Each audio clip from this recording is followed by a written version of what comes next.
बहुत बहुत धन्यवाद।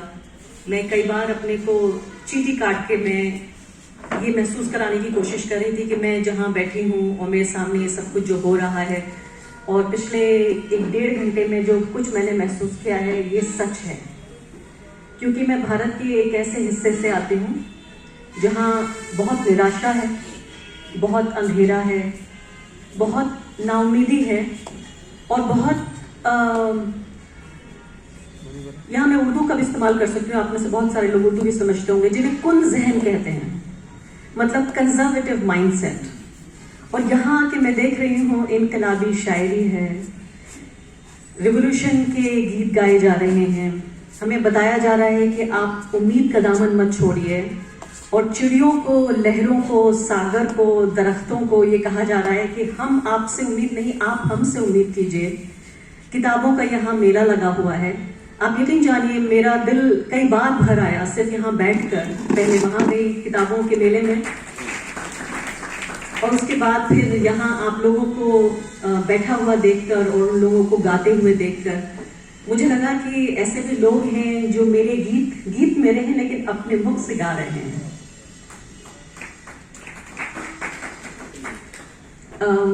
तो पहली बात तो आपको लगा कि शायद मैं आपको कुछ दिशा देने, उम्मीद देने या कुछ ऐसी बात कह जाऊंगी जो आपको नहीं मालूम। आप यकीन नहीं करते कि आप मुझे वो बात दे रहे हैं, वो चीजें सिखा रहे हैं पिछले 1.5 घंटे के दौरान जो मैं नहीं जानती। और यहाँ से मैं बहुत सारी उम्मीद लेकर जाऊंगी और आपसे एक वादा भी लेकर जाना चाहती हूँ। अभी मेरी स्पीच शुरू नहीं हुई है लेकिन वादों की बारी आ गई है। वो ये कि आप जैसे हैं वैसे ही रहेंगे, बदलेंगे नहीं। तो आज का हमारा जो विषय है वो है हम भारत के लोग, संविधान, समाज और आजाद प्रेस। पिछले कुछ मिनटों में यहाँ पर संविधान भी हमें नजर आया, यहाँ समाज भी नजर आया। प्रेस की बात तो मैं आपसे करूंगी, लेकिन उससे पहले भटिंडा की रिवोल्यूशनरी इनकलाबी जमीन को मेरा बहुत बहुत प्रणाम, बहुत बहुत सलाम। और साथ साथ आपको आज 25 दिसंबर है, बड़ा दिन है, उसकी भी शुभकामनाएं दे देती हूँ। बड़ा दिन आप सबको बहुत बहुत मुबारक हो। और साथ साथ हमें इस बात की भी याद दिलाता है, आरफा खानम शेरवानी भटिंडा की धरती पर पंजाबियों के सामने बैठकर बड़े दिन की शुभकामनाएं दे रही हैं। यही तो भारत है या नहीं, बताइए।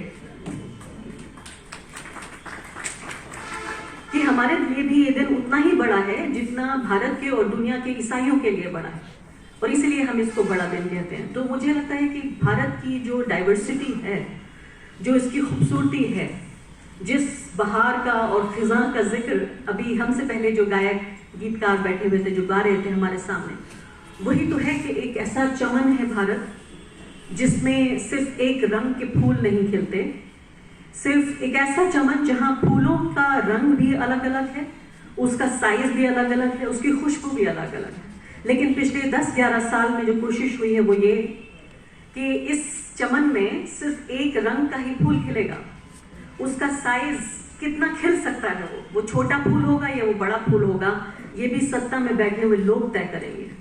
और उसकी खुशबू कैसी होगी, जिस रंग का फूल होगा, जिस साइज का वो फूल होगा, उसकी खुशबू भी वो लोग तय करेंगे जिनको वोट देकर हमने गद्दी पर बिठाया।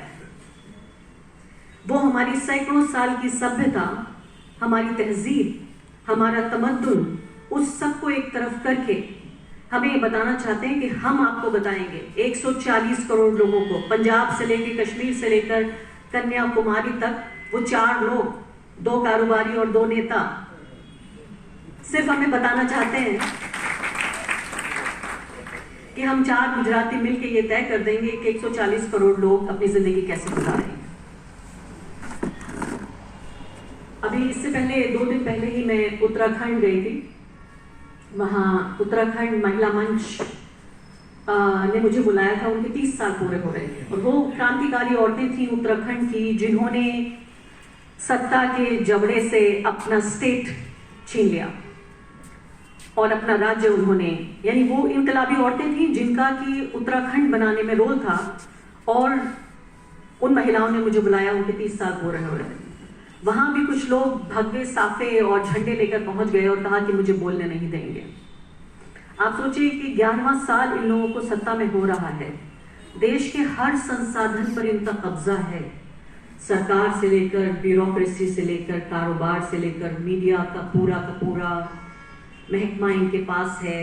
मैं तो कहूंगी कि जज भी इनके कब्जे में है। इस सब के बावजूद उन्हें एक महिला कार्यक्रम में बोल देने से डर लगता है।